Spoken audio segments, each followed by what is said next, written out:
Hello, hello, hello, everyone. It's Cristin here. Let us see what is going on. Did I go live in the right place? We know it's always my fear that I am live, like, in some random group, and people are going to be like, why are you going live in my group? And I'm like, I don't know why. Oh my God, we're there. Like, yay! Okay, so we've confirmed that we're in the right place. Hello, hello. This is Cristin Downs with the Notable Woman Live. I am so excited to be here with you today. This is a different day than normal because we're supposed to go live last week with the wonderful Kahvo, who's a holistic nutritionist. We're going to talk about how holistic nutrition relates to fertility. But I live in New York City, and I live in Astoria, which is a wonderful place. But a lot of the houses on my street have been sold to developers, and so as a result, what do you think is happening? They're making apartment buildings, and then as a result of that, there's a lot more people on the street, so they've needed to do upgrades to the internet, to electricity, and they knocked out the internet to my building.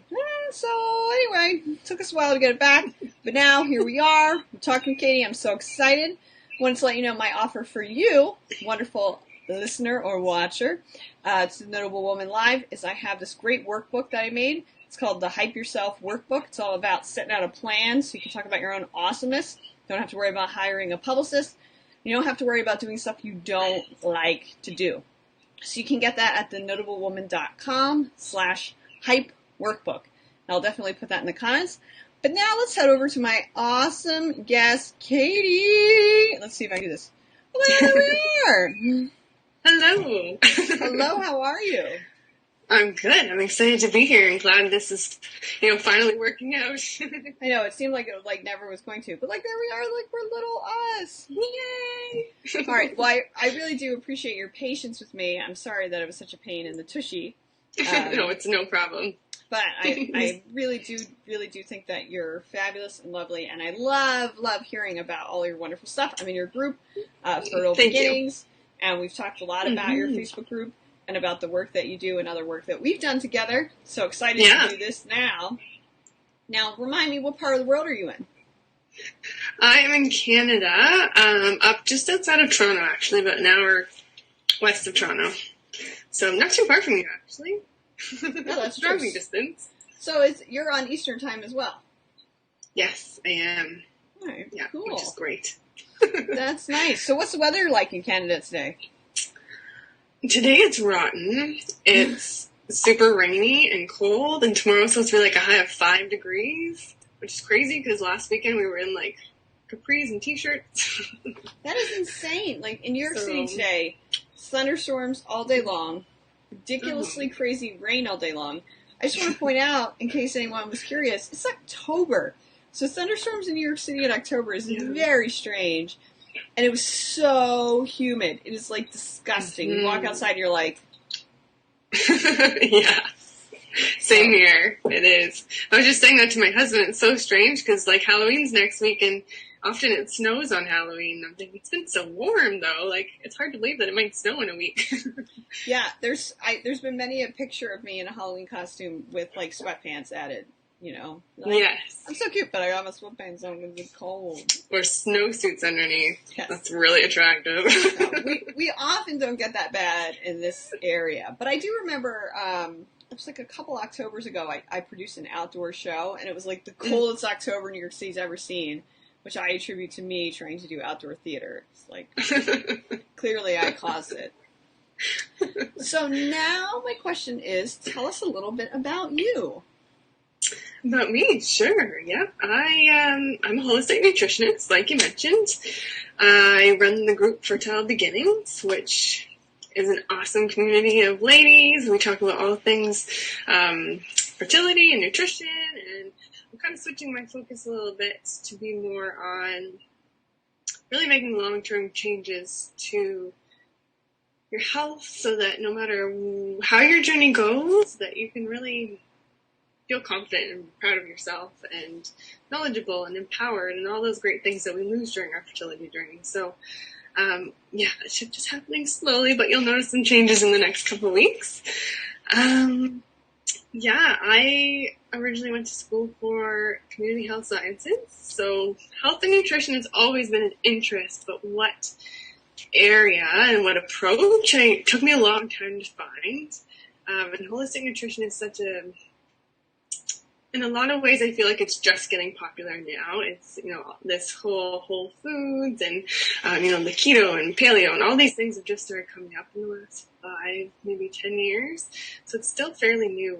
And, that wasn't something that was talked about or that I knew about when I was in university. So when I discovered it, I thought, yes, this feels like the right fit. Holistic nutrition is very much about approaching the body as a whole. So I don't just, for example, with fertility, I don't just look at your reproductive system. I would look at your reproductive system, but also your digestion and your mental health and your stress levels and how well you're sleeping and, all these other factors that can really have an influence on it. So we take a whole body approach, which I really believe strongly in. So this was a great connection. And then in between those 2 schoolings, I did a 3rd schooling because I didn't know what I was doing with my life. And I actually did culinary management for 2 years. So I went to school to learn how to cook, which a lot of people laugh at me because before that, I used to eat Kraft dinner out of the microwave. I knew nothing about cooking. So, it was pretty fun actually. And I ended up working in the restaurant industry for a few years and moved out west for a little while and got some really neat experiences from that. But the work hours are just brutal. So I decided to get out of that and go back to what I really love to do. But having the culinary background is awesome in nutrition because it helps me adjust recipes and eat out easier and all those things. So that's awesome. I love it. Now, how did you first decide I don't know if it was as like a tiny person or when you were trying to go to college, but how did you know that nutrition was something that excited you or that the health sciences excited you? Pardon me. I don't know. That's an interesting. It's just always something that I felt passionate about. And my mom's a nurse.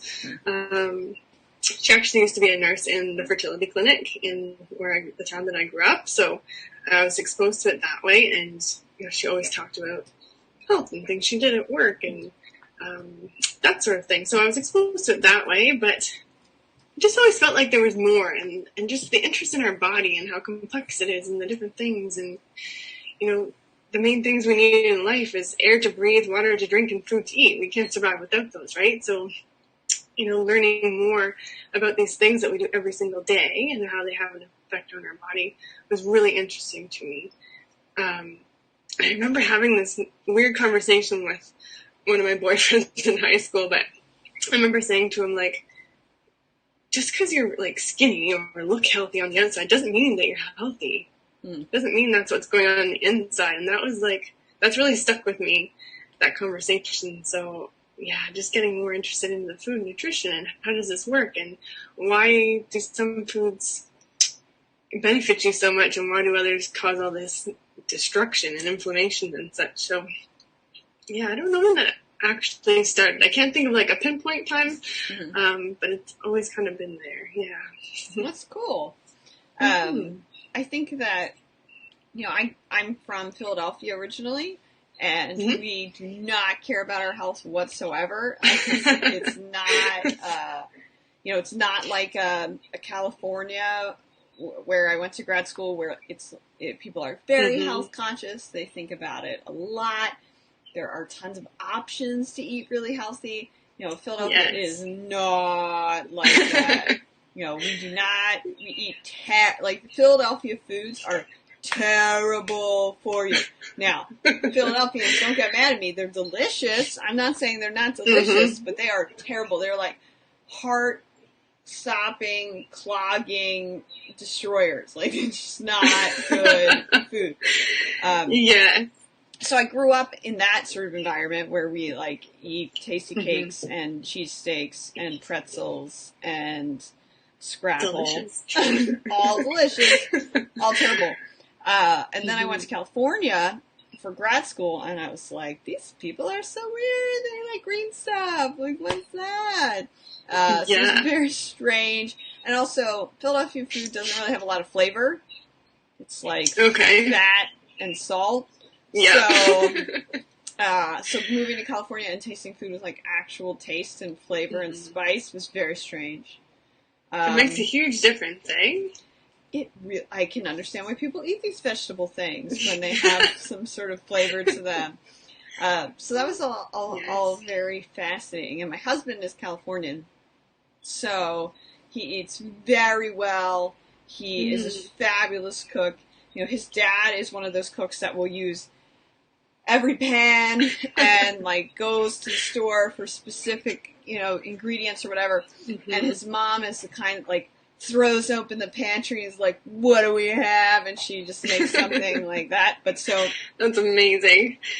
It is. I'm so lucky because he's a combination of both. He can either like plan a fabulous meal where he, you know, goes crazy, or he can like go in the cabinet and make something right now that is totally edible. So I love that. That's awesome. But I find like I always find these conversations really interesting for me because I came to the idea of nutrition so late in life, like so late.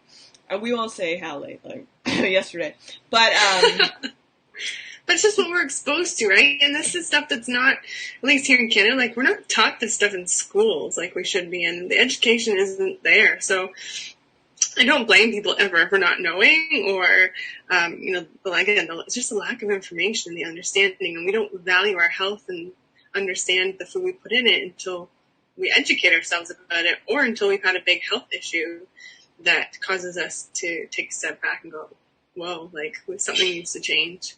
And I do feel like that is, you know, in some ways it's very genetic. Like when you see people who are talking about their, you know, when they're interviewing people who are like 110 and they're like, oh, what's it like being 110? And you're like, oh, you know, whatever. But you'll have one guy who's like, I drank every day. I ate steak for every meal. I smoked. I hated everyone. And then you have someone else that's like, I only ate green vegetables. I only drank water. I smile at everyone. And you're like, it's so weird. But it really is genetics combined with environmental factors, combined with food. But I always say, like, we don't know what our unique combination of genetics, environment, and whatever we're putting into everything right now, whether it be food through nutrition or environment through air quality, you know, it gets really complex. So what happens to you could be totally different than what happens to someone else based on all of these factors. So let's, when people come and work with you right now, what are the sort of things that they are working on? So I actually just opened up 2 new one-on-one opportunities with me. So the first one would be, I'm calling it like a nutrition quickie or nutrition audit type thing, where I would, you know, I want to know your health history. I want to know kind of what's going on, maybe how you got here.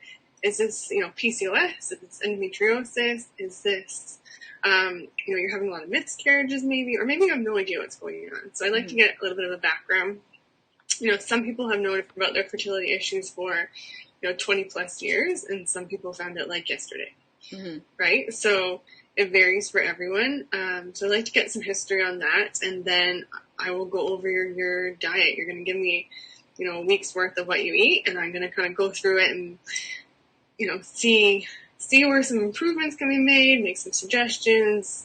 Meal plans. I love giving out meal plans because people always say, I love to make changes, but I have no idea where to start and I don't know how to do it. So even for myself, like I use them too, and I just find it way easier to have a grocery list, go check things off, come home. You're not opening the fridge every day wondering what to eat. Like, you know, the food's already there. You have the recipe. Like, you can just go, and it just makes life so much easier. So yeah, that's one thing that I'm doing now for people. And then the other thing would be much more in depth. So we don't look just at your diet. We're going to look at your diet, but we're also going to look at hormone imbalances and stress management and, you know, all those other things we talked about earlier, like sleep and such. So we're going to do a much more in-depth look at what might be going on and how we can make some changes there. I might call that the one night stand, by the way. It's like the cookie. Writing that down. Yeah, for your like, I mean, I obviously have an inappropriate sense of humor, but I think Well, you know what though, but this is like, I'm part of all these fertility support groups, and just the journey in general can be very depressing and very sad, and can have a lot of negativity that goes with it. And, you know, I'm trying to kind of pull out of that as much as possible and make it a much more positive environment. And yeah, we have crappy days, and yeah, we need time out and, you know, a good cry now and then or whatever it happens to be. But there's a lot of good things happening in our life too. And I think it's so important that we don't sink down and fall into that trap. Mm-hmm. And we're able to still enjoy life and get by day to day and feel like we're doing the best things that we can. So, you know, humor is a big part of that. Well, I got jokes. I got jokes for days. I think I'll have you on one week. Yeah, right. I'll be like, I got inappropriate jokes for you. I'm not sure how it goes. So what's your second thing that you're working on? Second thing I'm doing would be the meal planning. So I'm also doing, I'm doing monthly meal plans. Mm-hmm. So you just sign up.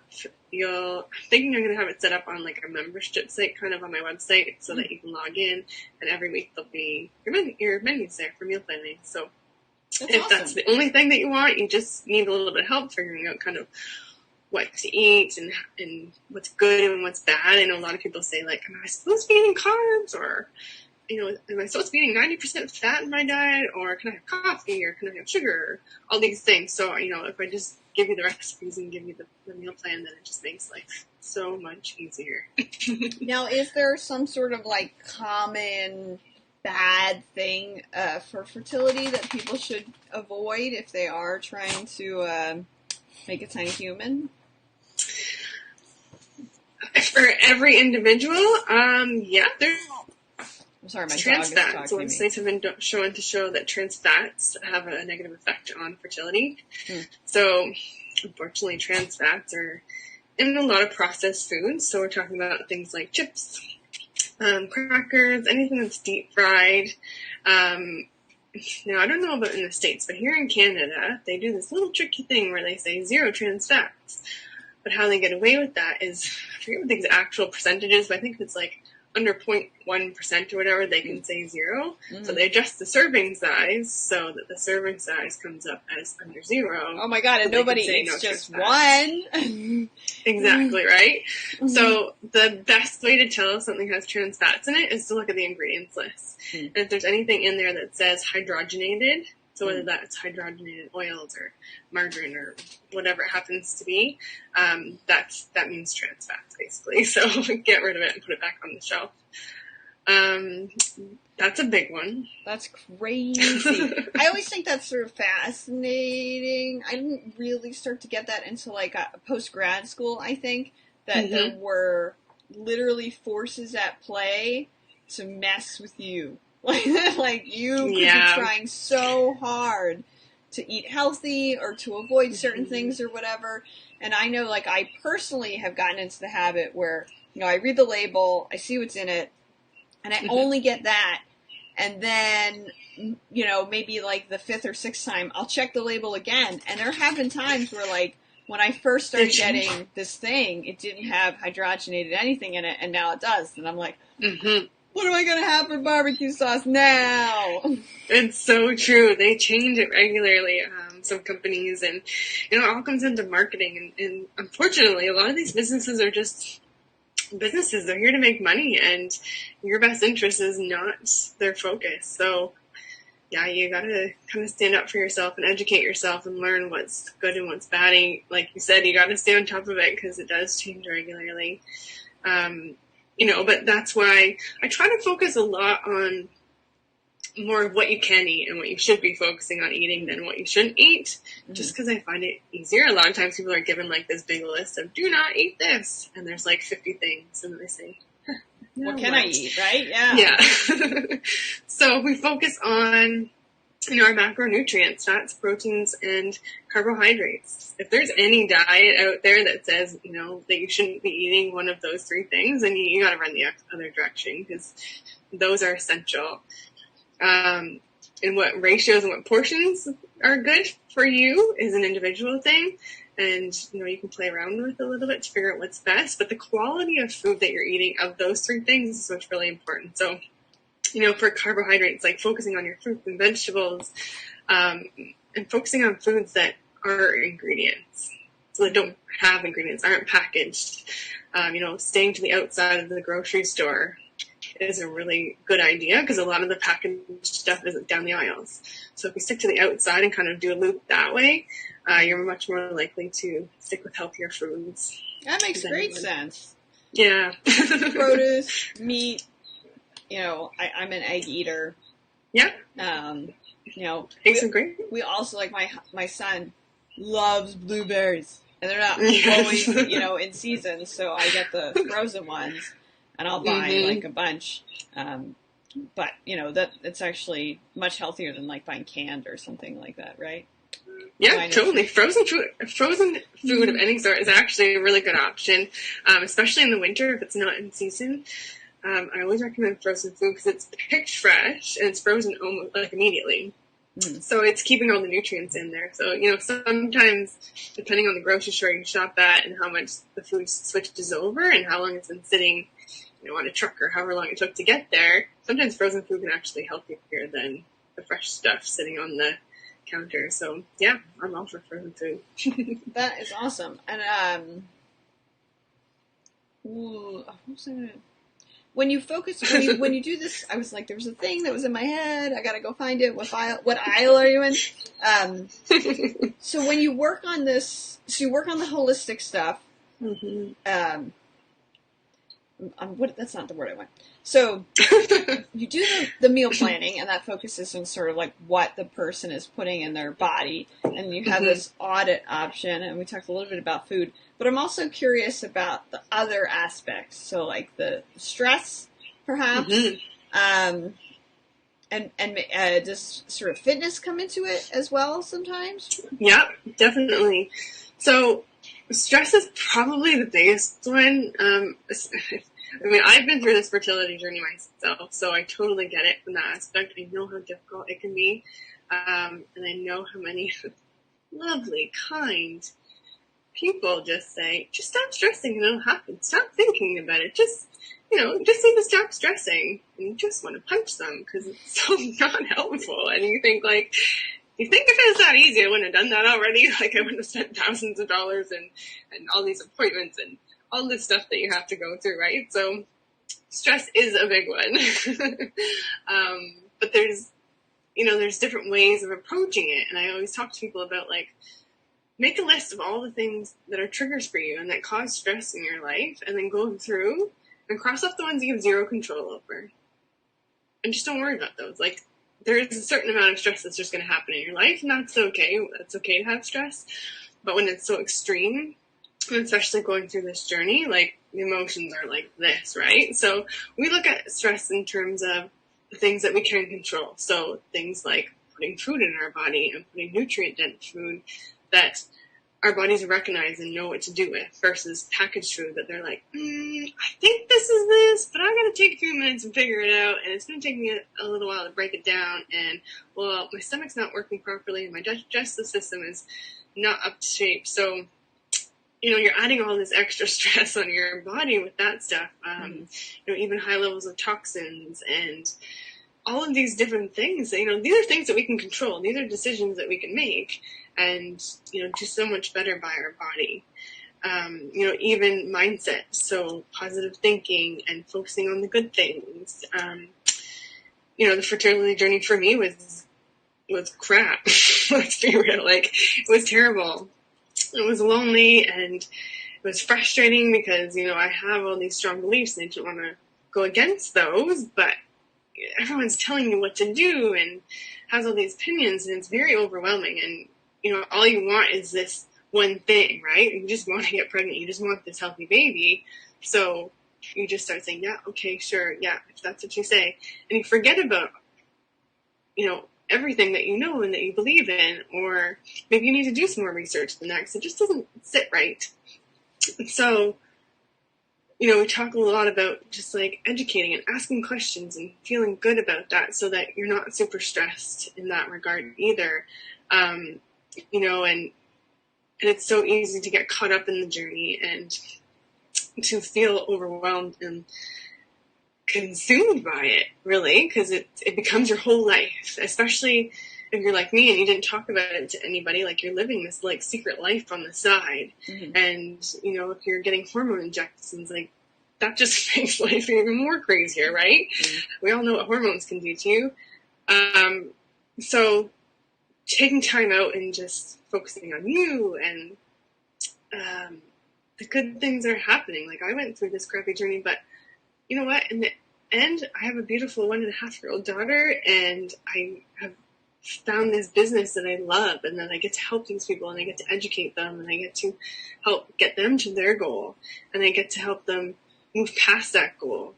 Because a large part of what I'm doing is, yes, our goal is to getting pregnant, and that's awesome, and that's great, but we get so wrapped up in this journey that it's just like, okay, I need to get here and then everything will be okay. And then I need to get here and everything will be okay. And then if I get here, then everything will be okay. And it's always just getting to that next step versus like enjoying not enjoying, it's hard to enjoy it, but managing through the process and getting through the journey of it. Because, you know, even once you do get pregnant, from my own experience, it's just as stressful.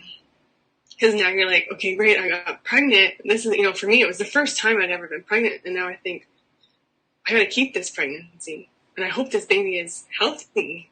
And what if something was wrong with them? Like, I hope it wasn't medications that I took, or I should have been eating more of this or do that. And there's all these things that go through your head, right? So making sure that you as a person, and that you're doing lots of self-care and nourishing your body and nourishing your mind and learning how to take deep breaths. And, you know, maybe you need to incorporate some yoga.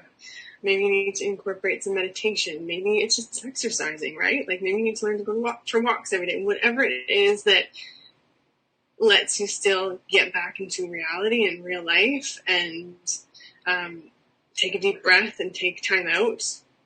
And whatever you need is really, really important for this whole journey. Because let me tell you, once that baby's born, like life doesn't get any less crazy. It keeps going. So it's really important that we learn to manage these things now and figure out who we are and how we work and have a good understanding for that for the long term, not just for the short term. So I gotta preach. That is so true.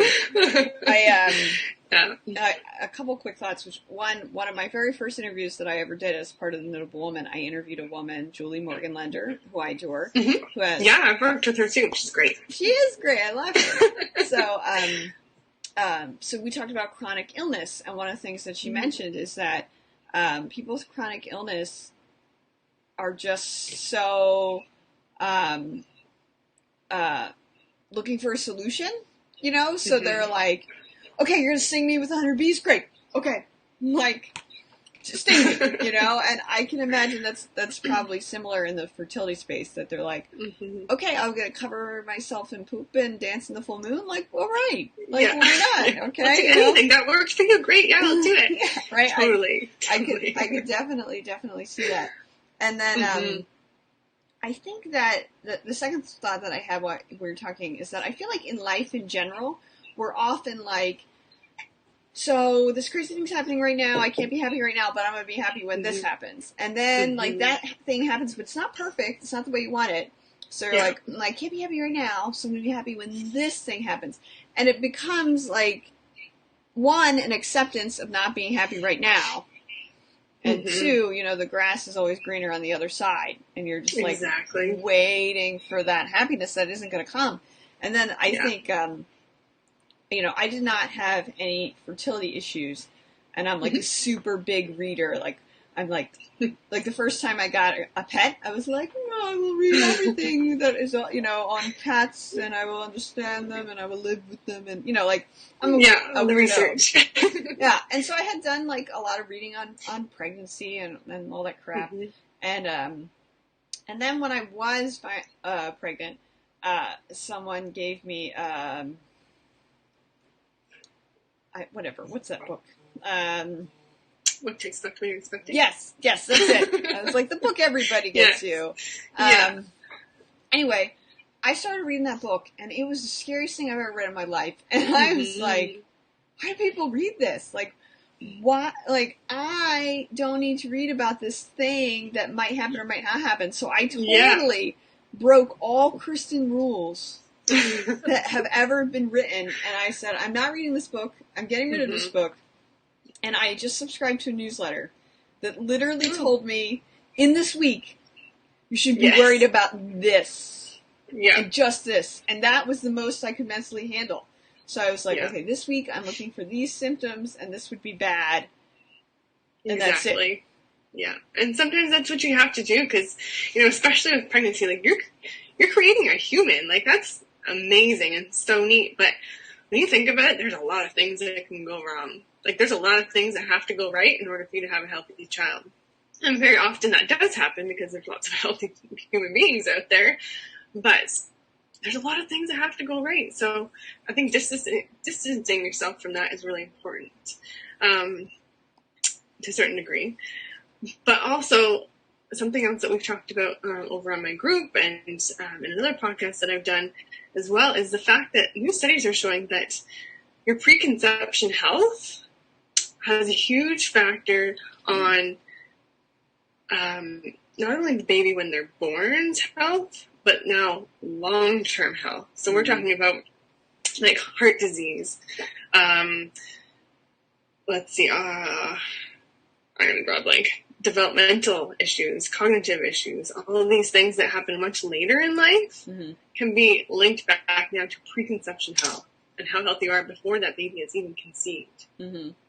So that just like, it's crazy. It's just crazy the things that like they're finding out now, and you know that all this stuff is connected. And yeah, I mean, I think it just reinstates the fact that like we need to just make sure we are in the best mental and physical health that we can be, so that you know if something was wrong or something did happen, that you can say, you know what, I did the best that I could, and that's that.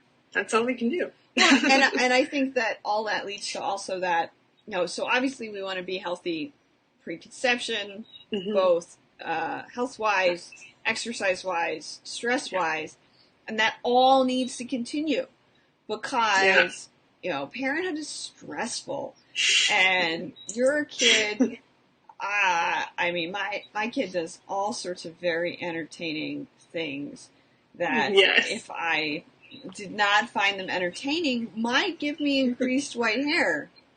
I do. I know, like, my husband, we were out the other day, and he's like, I see it. And I was like... So you just pull that one out and you throw it away and pretend like it's not there? No, I don't. I leave them, because I feel like I earn them. So that's true. Oh, you totally, you know, and they're so weird. They're like, I feel like they're like, I don't know, whatever that professor is from Back to the Future. I almost said from Backstreet Boys. No, Back to the Future. Like, that's my white hairs. But yeah, it's really stressful. And then if you and I actually were talking about this before we started, that one of my supreme stressors about being a parent is when my son has his own schedule. Like, I'm terrified. It's already hard enough to do all the things that need to be done, let alone when he comes home with a paper that says I need to have cupcakes on Friday and give him $10 to go to a thing, and he asked me if I could be the chaperone. Like, I'm in, like, cold sweats about that already, and he's 2. So it just, like, gets to be, like, it's more and more. It's every stage has its thing, right? And you can't learn to cope with every stage as it comes, because it's just not the most efficient or effective way to do it. Like, you know, postpartum depression is a very real thing. And, you know, for me, having a baby was like, okay, if we can just, you know, people say, just get through the first 6 weeks and then things will be good. And it's okay, just get through the first year and things will be good. And eventually it gets to the point where, like, this is my new life. And I just have to have acceptance of that. Like, my time is not mine anymore. My body's not mine anymore. My food on my plate isn't mine anymore. Like, you know, and that's just your life now. You just have to learn to accept that and be positive about it. Like, if, you know, like, obviously it's not that easy always, but I think mindset is such a huge part of that. And if you, especially going through fertility issues and then being like, when you're going through it, you say, oh, I'll never complain about my kid not sleeping, or I'll never think that like, oh, I just wish they'd go away for a little while so I could have a break. Like, if whoever can just get me pregnant, then I'll never complain. Mm-hmm. And then you get pregnant, and some people have a really smooth pregnancy, but some people have a really difficult pregnancy, and or then the baby comes, and lack of sleep does a lot of crazy messed up things to you. So and now that if you've been through that fertility journey, you think, gosh, I said I would never complain about this. And you kind of stuff it all inside instead of being like, no, you know what? This is really hard. This is just really hard. Yeah. And I imagine there's a lot of like, I don't know. I don't know if shame is the right word, but you feel like, like lack of gratitude, like I was able to get this thing that I really wanted, and now I just want a nap. But, there's a lot of guilt. Yes, for sure. I could imagine that. Yeah, for sure. And like I was just saying too before this, that my daughter went to my parents for the weekend, and we were like, yeah, we can time out. And it was great, but my house was quiet and it was weird, and I was really happy to have her back. And I think it's okay to just accept that you do need time out, and we can't pour from an empty cup. No matter what stage of your life it is, it's so important that we be selfish and take care of ourselves first. Because, even as a parent, like, if I'm tired and miserable and stressed and all these things, then I'm just going to be a miserable parent, and that comes off, and I don't want that for my kids. So, I'll say, yeah, you're going to go to your grandparents this weekend, and I'm going to have time out and clean the house or have a bath or do whatever I want to do in order to be the person and the parent and the spouse and the friend and all those things that I need and want to be. Yeah, and it's totally not selfish. It's important because I think that, you see so many women just like losing their expletive because there's literally nothing left. They've like emptied the well, they've like dug down into somebody else's well and taken that water. They've scorched the land, and then like there's just no possible way that there's anything else you can do, and that affects everyone around you. So I know, like for me personally, I live in New York City. I take the subway to work, and I'm a director of department. I talk to people all day long, and my husband stays home with my son. When I get home, I'm like literally peopled out. Like, I have been, like, rubbed up on the subway. I've, like, seen the most horrible things I've ever seen. I just, like, literally want to go in the bathtub, burn my clothes, and take a bath. Like, that's it. And my husband has been, like, alone all day. And so he's like, hey, how are you? Hey, what's going on? Hey, talk to me. And I'm like, what are you doing? Back off. Yeah, and then my son's like, mommy, touch. By the way, I'm covered in peanut butter or jelly or something really disgusting, and I want to touch you. And at first, I just couldn't take it. I was just like, I'm literally going to die. But I had to really do some mindset work around the fact that I love my husband. I love the fact that he stays home with our son. I love that he has this experience. I love our son has this experience. I love that I'm lucky enough to go out and work. And so I'm going to breathe real deep and be okay that he needs to talk to me for 2 hours, and then I get my alone time. And I love my son, and I don't see him all day. And yes, my work clothes are going to get covered in peanut butter, and I might be in a meeting and be like, oops, I don't know what that is. But like it just is what it is. And so I really do think that you're right, that like the mindset and that you can't start learning coping mechanisms. One, while you're pregnant, your hormones are totally messed up. And two, like after the tiny human gets here.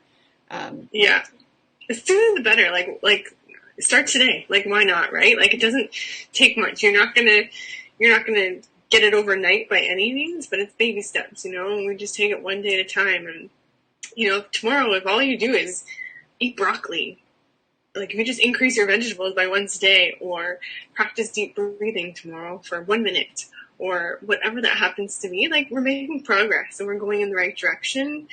And that's what's really important. And, I think especially in this fertility journey is we always feel like we're on this timeline We're always on the doctor's schedule or somebody else's schedule, and you track your cycles like every single day.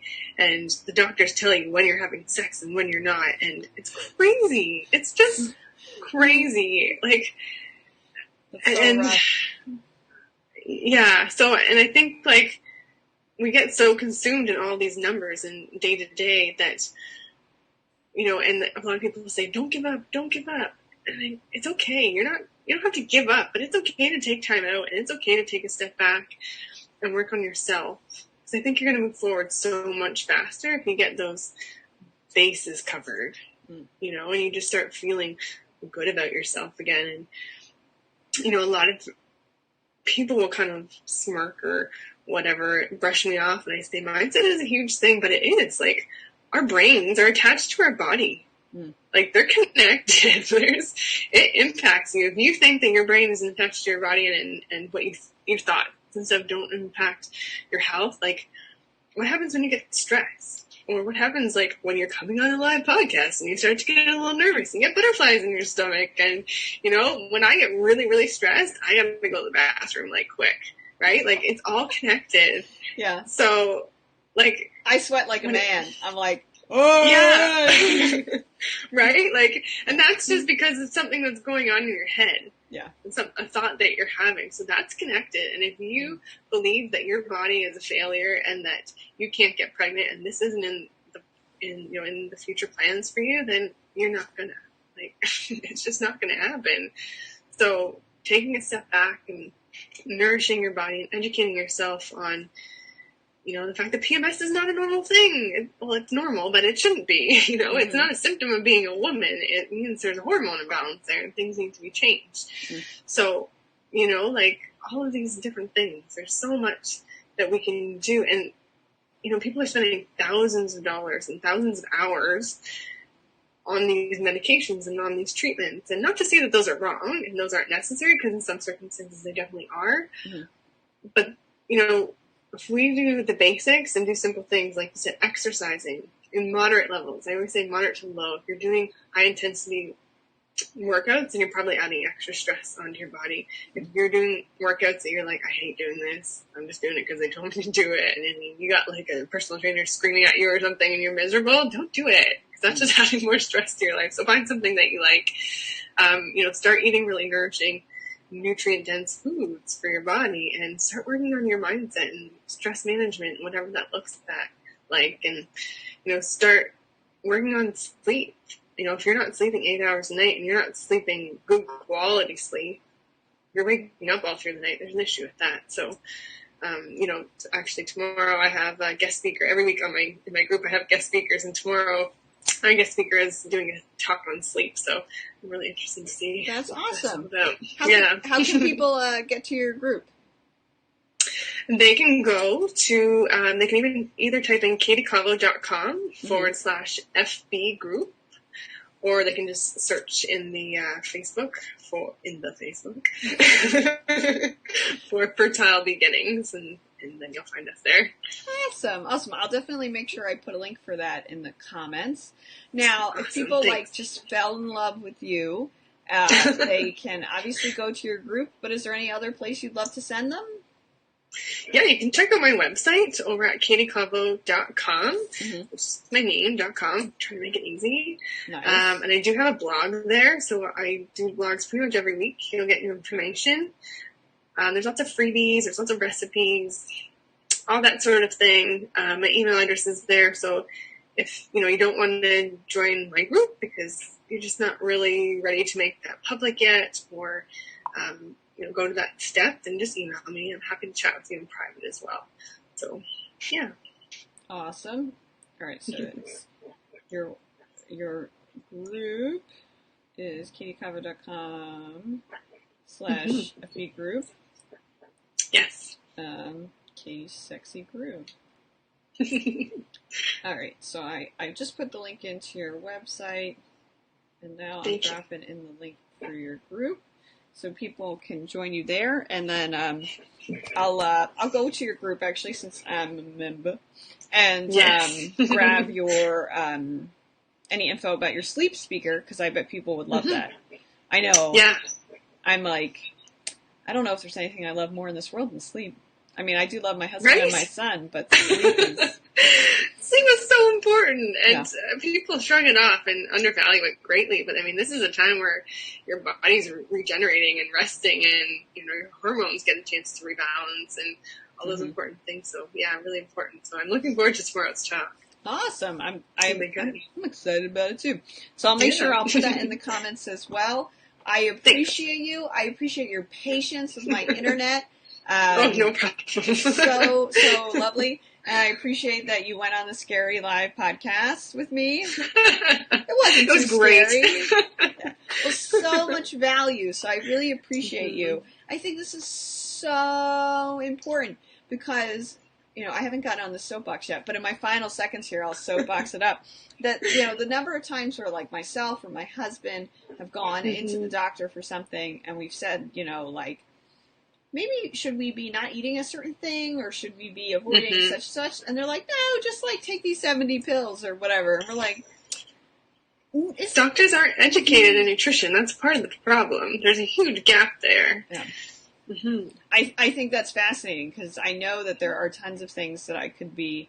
It's only through talking to people like you that I learn what I should and should not be doing, because I find that when I go to the doctor, it's just a pill. So I really do appreciate the time. I also want to thank folks who are on with us. We have Jody, we have Shannon, we have Sarah, and we have Brittany. Yay. Thank you guys so much for joining us. It's always a pleasure to have y'all on the Notable Woman Live. And I hope you have a really great day, lady. Thanks, you too, and thanks so much for having me. This is awesome. Yay! All right. So now I'm going to switch back to just me and say, thanks, y'all. I hope you had a good time. I'll catch you again on the flip side. What?